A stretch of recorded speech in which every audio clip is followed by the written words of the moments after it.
How's it going, ladies and gentlemen? My name is Rollet, and welcome back to a brand new video, guys. So today we're going to be taking a look at some fan theories and expectations for Gen 8. So this was sent to me by one of you guys. I can't remember exactly who sent it to me though, but it's an Amino blog post or whatever from a person who made a really detailed and very long post about their individual kind of ideas and theories and expectations for Generation 8. So I thought I'd take a look at this, give my opinions and my thoughts. And also, guys, I want to ask you real quick before we get into this, like, I would also love to do some of these videos, like theories and expectations and stuff, but my personal ones. So these are going to be somebody else's, which I want to take a look at, kind of, comment on, personally see what, I think about it, if there's any interesting theories here to kind of, discuss and that sort of stuff. Because it's a very big post. You'll notice, like, if I scroll down, it's a very large post, a lot of things to go through. It's a lot of things, you know what I mean? Loads of stuff. So I want to ask you guys, if you want to see a few videos, for example, be covering, for example, the new region, where it might be, or topics like, new Alola forms, new Pokemon, or how they covered right here, for example, potential storyline, gameplay features, etc. All these things, right? So, like, if you want to see me do, like, my own topics on these things, I would love to do it, and they did a conclusion here at the end, all sources linked, etc. So if you guys want to see me do a videos rather, where I cover these topics individually on my own with my own opinions and ideas, if you want to see that, then comment hashtag Gen 8 in the comment section down below. Now let's get started with the actual stuff here. So Gen 8 theories and expectations. So the individual just says hello here, in the start of the actual post. It's definitely been quite some time since I've last blogged, 2 years in fact. You can just skip a little bit through this, but down here they continue into it. So now I know everyone there and their chicken has done theories surrounding Generation 8 with possibilities, hopes and leaks, but what I'd like to focus on is what I'm personally expecting from Game Freak this upcoming year on the Switch. Now this was posted on April 22nd, and also I think the title was a little bit messed up. I think she forgot, or yeah, she forgot to add another either, but either way. So, this was posted on April 22nd, which was give or take a month before the reveal of Let's Go Pikachu, Let's Go Eevee. Like the full-on reveal and the games were being shown off. There was literally, like, give or take a little bit more than a month before, that was revealed. So at that time, a lot of us thought we were going to be getting Gen 8 in 2018. We all thought we were going to be getting Gen 8 this year. But I was really, like, still at that time, I was also saying, like, we're probably going to get Kanto, but I was so hoping for a Kanto that's, like, 100 years in the future, but we didn't really get that. We got Kanto at the end of the day, but it wasn't the Kanto I expected. But either way, that's besides the point. So, you kind of go into here saying that, like, I've been following the news and the hype ever since Ultra Sun and Moon came out, and watching a ton of YouTube videos and reading gaming blogs, and I'm ready to share my own thoughts with you guys. In this post, I'll be covering the new region, possible starters, potential storyline, gameplay elements. If you want to read certain sections over others, feel free to do so, but all aside, let's just jump into it. So, I'm going to go through some of these parts. I may skip a little bit back and forth like she just, suggested. Maybe I'll just jump a little bit, but we'll start from the region because this is the one that interests me the most, right? Because there's been a lot of talk about potentially the next region being in Spain. I've already talked about this in the past, but I always think it's an interesting topic. So he starts off mentioning Tatar here, and he's already theorized, and many others have as well. And she's saying here, I'm expecting Generation 8 to take place in a region resembling Spain.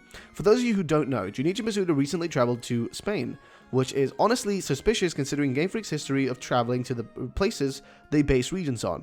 Additionally, there was a hint in the anime that somewhat pointed towards this country, so it's safe to say I'm a firm believer that we're going to get a Spanish region. Now, this used to hold up really well before, but if you actually look at, like, Masuda's travel history right now, he travels to a lot of different places. Like, he's not stationary anymore. He's, like, very, very on the move. So I'm going to try to find it. Junichi Masuda right here. I kind of show you what I mean. If you actually take a look at his, see it right here. So now he's in Rudesheim am Rijn. I'm not sure what that is, but, like, I guess he's in, like, I don't know, Holland, the Netherlands maybe. I don't know. I'm really uncertain. I don't even know. But he travels to different places. So who knows? Maybe he'll base it on this place in the world, right? The next game. Maybe that's why he's there. Because look at the amount of stuff he posts here.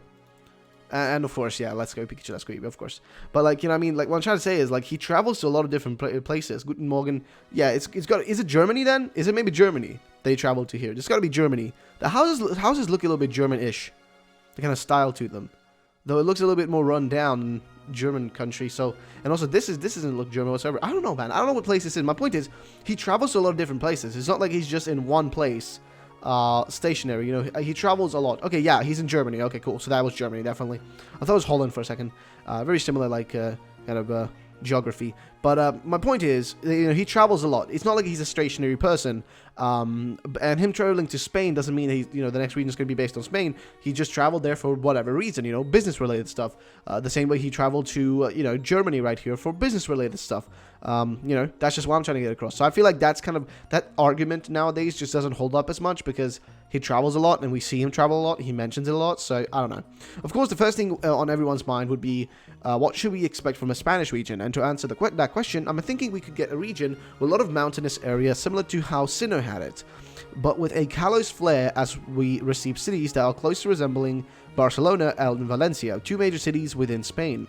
Additionally, I feel like we'd see a lot of windmills and arenas, with a large cathedral being a center point for the region. I see there being a lot of restaurants and cottages, as well as new trainer classes such as matadors and luchadors. That would be awesome. That would actually, we've already seen luchadors.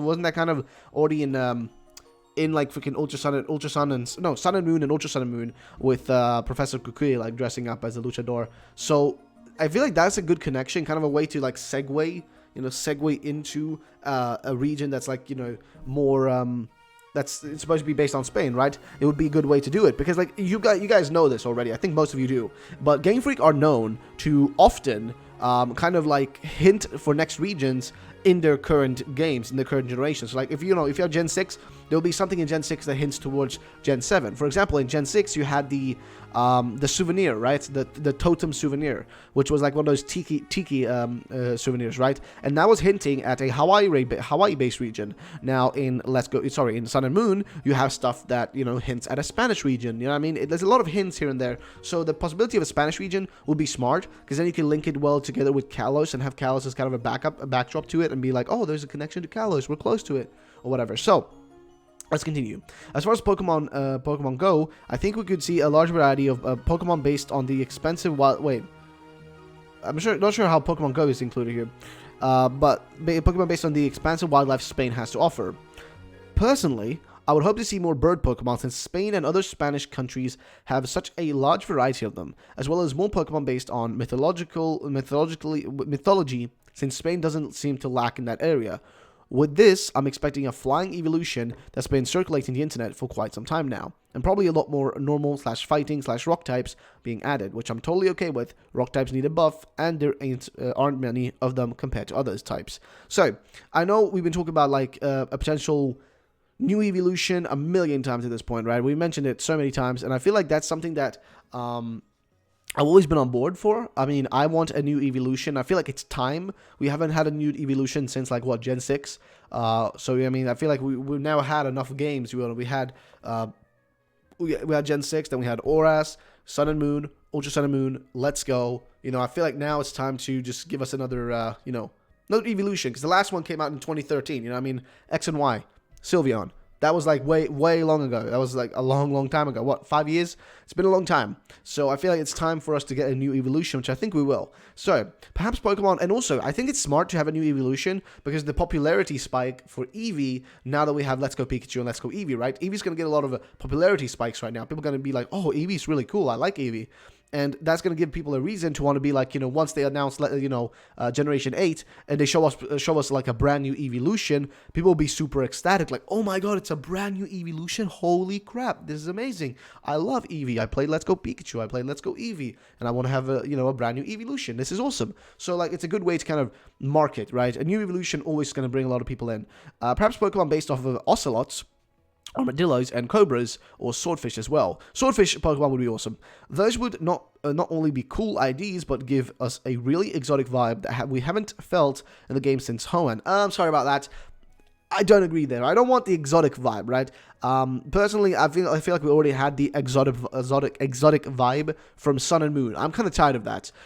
That's why a Spanish region doesn't intrigue me as much as a potential of maybe like a UK-based region, or like a region based in like the northern parts of Europe, like Sweden, Norway, Finland, Denmark, and Iceland as well, I guess as well. But like the Nordic part of the countries, or like the Scandinavian region. I personally, I don't want more like exotic shit. I'm just tired of it. I'm gonna be honest. I'm tired of exotic shit. I don't know if you guys agree with me. If you do, let me know in the comments down below. But I don't know personally. I'm kind of done with exotic kind of areas. But that's just my personal opinion.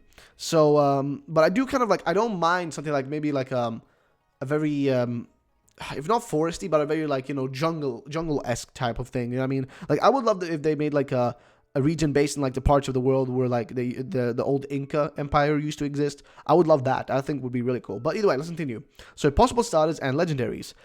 So credits belong to the artist listed below, etc. I'll, you know, have all the links down below. Game Freak has a kind of been following the Chinese astrology for some time now when it comes to fire starters, and I don't expect that to change. In fact, I'll be super hyped if we got a fire starter that was on all fours. It could be based on an ox or a bull. I know we already have a Buffalint and Tauros, but I would love to see an ox or a bull Pokemon that's fire steel. And as much as I'm tired of firefighting, I'll be okay with this just once. So now I don't agree with this thing right here. Okay, sure, it has a lot of things that's correct, right?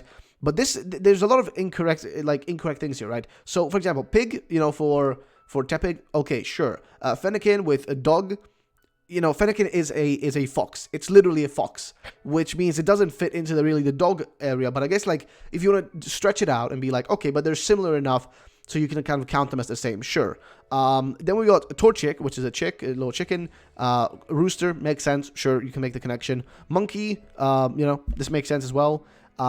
Dragon, which doesn't really make sense with Charmander. I mean, in one way you could be like, yeah, it does, because, you know, he's kind of a dragon, you know, but at the end of the day, it's also just like, I guess Charmander is a salamander, which I guess is slightly different. But then again, I guess if you make the stretch, you can make the connection, and it is sort of like a dragon, literally. Like Charmander and Charizard and whatnot, they do look like dragons, except they aren't really dragons at the end of the day, which is really weird when you think about it, right? But then you also have like Litten here, which is tiger, which I think is, I mean, is this correct? Because yeah, it is correct. I think it should be correct. Litten, and then, you know, yeah, it's a tiger connection, right? But then this one doesn't make any sense, right? Freaking what's his name? Freaking, oh boy, how did I forget the name of? Oh man, how did I? Either way, Rat. How am I forgetting the name of freaking? Oh, I'm thinking Typhlosion, but like I can't remember. Like, sorry, this is way too early for me to be doing this. But Rat isn't really. I mean, I guess it works. They're very similar, but at the same time, I don't think it was based on a rat when it was first created. I think it was based on some other animal, which I saw people mention in a different article. But at the end of the day, you can make the stretch here and be like, yeah, this is a cool connection, right? This is what they're going for, which then would leave us with potentially getting a rabbit, ox, horse, sheep. Let's see, horse, sheep, snake, rabbit, and ox. So these are actually really cool. I would love a rabbit fire type in the future, or a snake one, or a horse one, or even a sheep one. Ox, I'm less excited for that possibility, but the other three that are remaining here, rabbit, snake, horse, sheep, I'm 100% on board for that. Now, of course, people could make the argument that, like, okay, this makes no sense. This whole ID here, this is stupid. This theory is dumb, because what happens once all these are done? What happens once you've run out of all of them?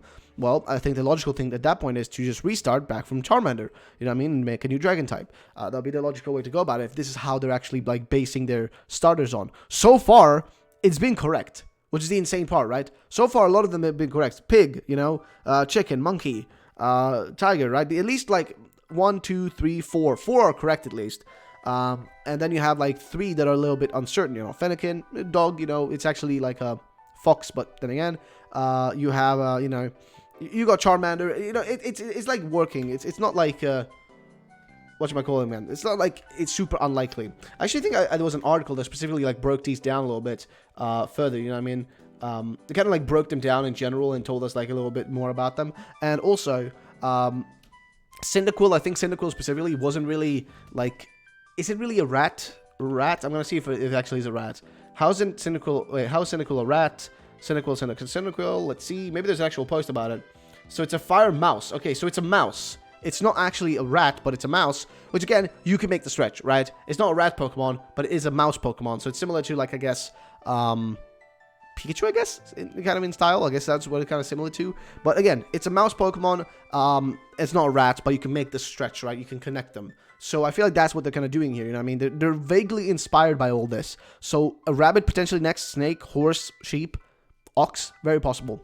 Either way, so next one. Potential grass starters can be based off of lizards, geckos, or perhaps we could get another bird-like Pokemon, which again, I would be okay with despite us already having one.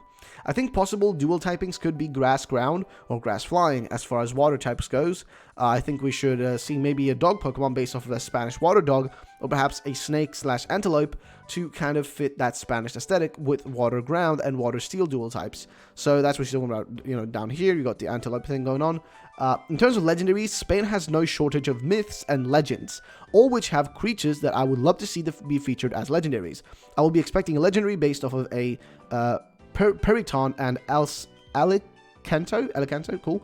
Periton being a mythical creature that was believed to be the fall of Rome and described by a Spanish writer, and an Alicanto, a golden bird that was believed to be a bird of fortune and gold, yet also could lead one to their demise if they're blinded by greed. This is actually really cool. I actually love these right here. Like, it looks like a freaking griffin or something, or like an eagle and something mixed with a freaking deer, right? It looks awesome. Like, it really looks cool. I would love a Pokemon. Like, just imagine what Pokemon can do with these concepts. And also, a freaking bird, like a golden bird that's literally looks like a golden hawk or some shit, you know what I mean? Or like, golden eagle.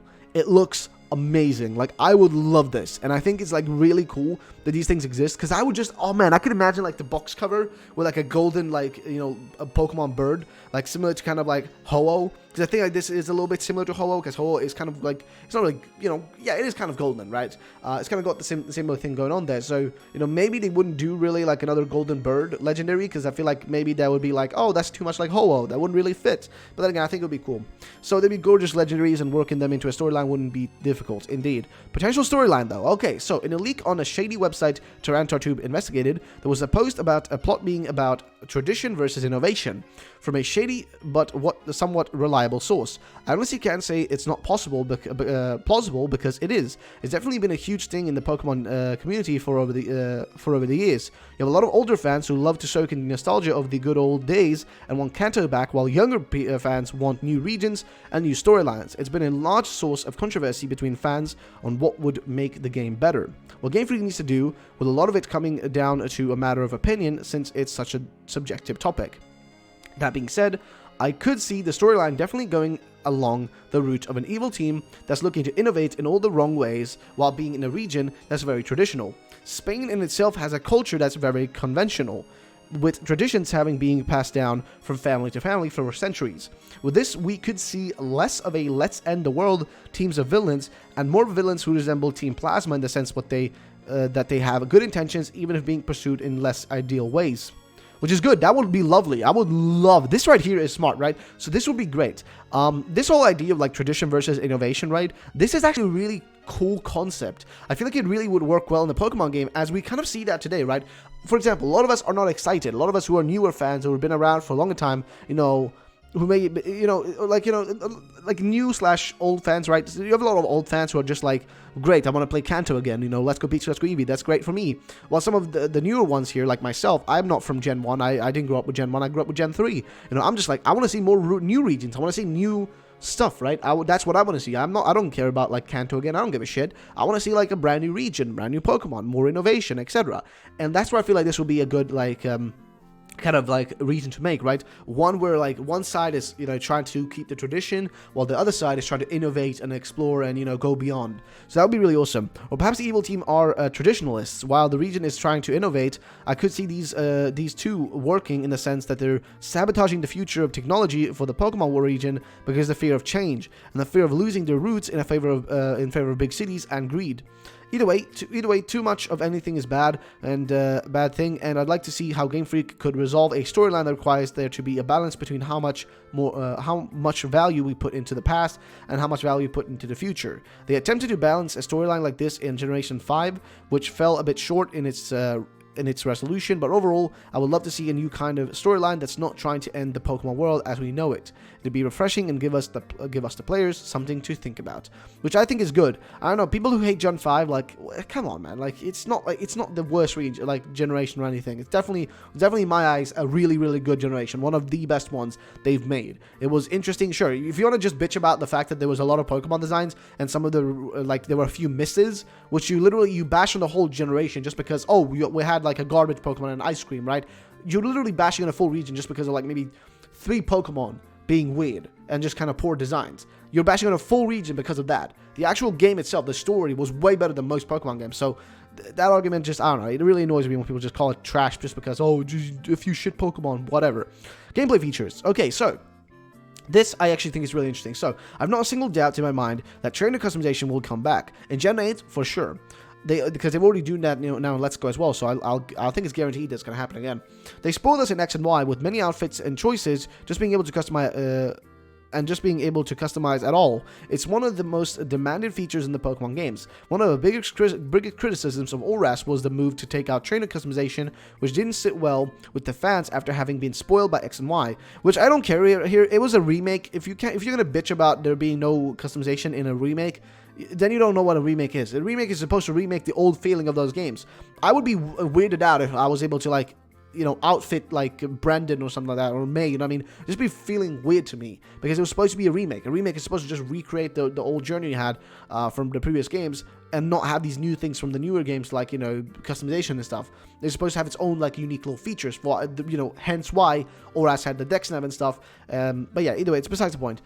I definitely think we'll see the return of gyms and Pokemon League, as it would fit with the tradition versus innovation storyline, as well as the return of Z moves, which I do not want, for the innovation flair. Hell no, never want Z moves. They're not innovative, they're just gimmicky in my eyes.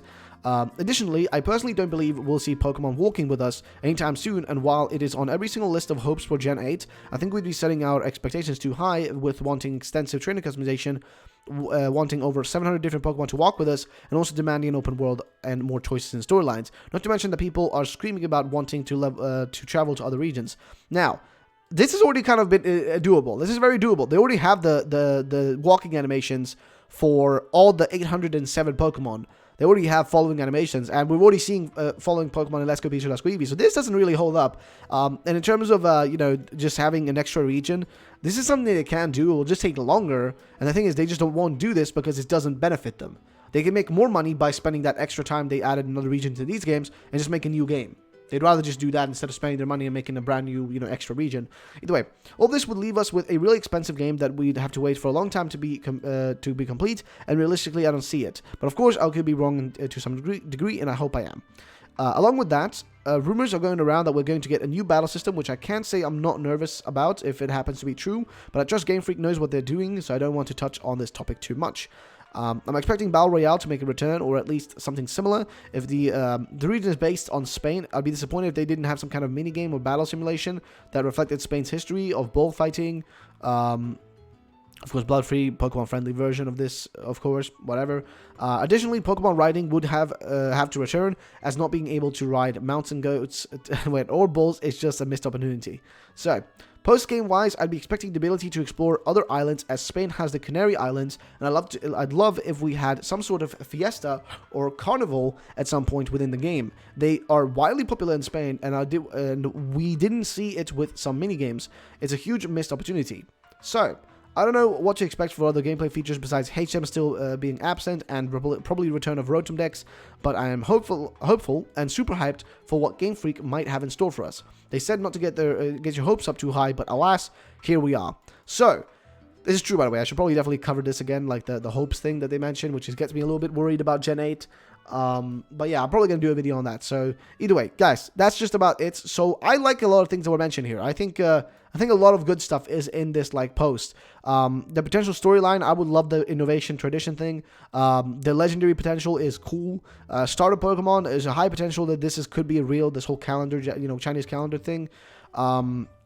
New Eeveelution, very possible. Region being based in Spain, also highly possible. It's a very, interesting topic, right? I feel like it's a very interesting topic that has a lot to offer. And in all fairness, this could be very possible, guys. A lot of these things could be very possible. So yeah, that's going to be the end of it. If you guys want to check out this post on your own, I'm going to link it down below. Every link and all that stuff is going to be linked down below if you guys can check it out. But yeah, it's going to be the end of the video, guys. What are your thoughts on this? I personally think this is a good theory, good expectations to set for yourself, not overhyping too much and not over-exaggerating with stuff. A lot of people just, when they come up with their own expectations, they're like, I want 5 regions, I want this, I want that, right? Just, you got to be a little bit more realistic about these things. And I personally think these are some of the best ones we've seen in a while. So yeah, for me personally, this is good. I would love to know your opinions on this, guys. Thank you so much for watching. My name's Rodolfo Rowlett. Have a great day, and bye-bye, ladies and gentlemen.